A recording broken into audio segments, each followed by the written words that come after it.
Quiero llorar en tus brazos, decirte el cuánto te amo.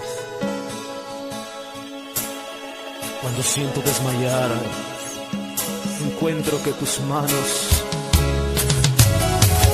me toman,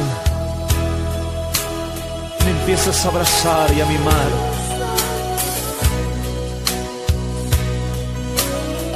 Reconozco que tú eres mi Padre, que tú eres todo para mí, Señor. Estoy aquí, en tus brazos, Jesús, en tus brazos, Padre. Restaura, Señor, los tabernáculos caídos.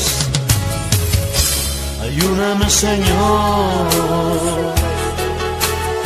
se me agotaron las fuerzas. Extiéndeme tus manos,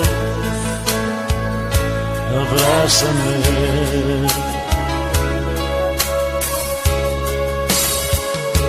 Ayúdame, Señor,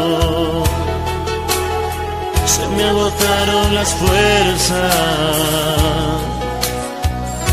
Extiéndeme tus manos, abrázame.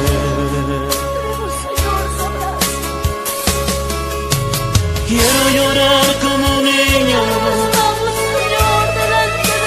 quiero llorar en tus brazos,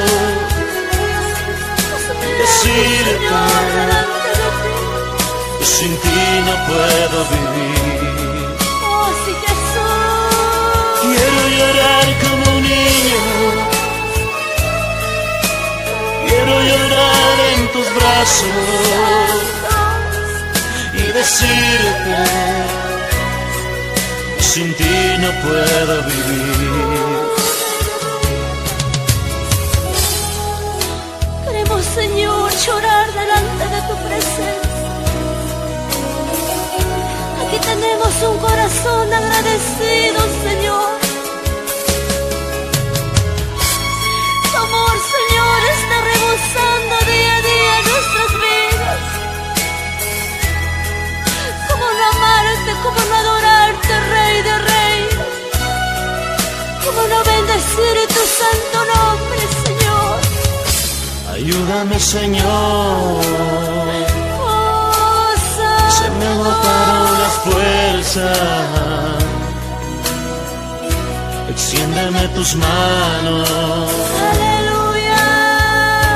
abrázame.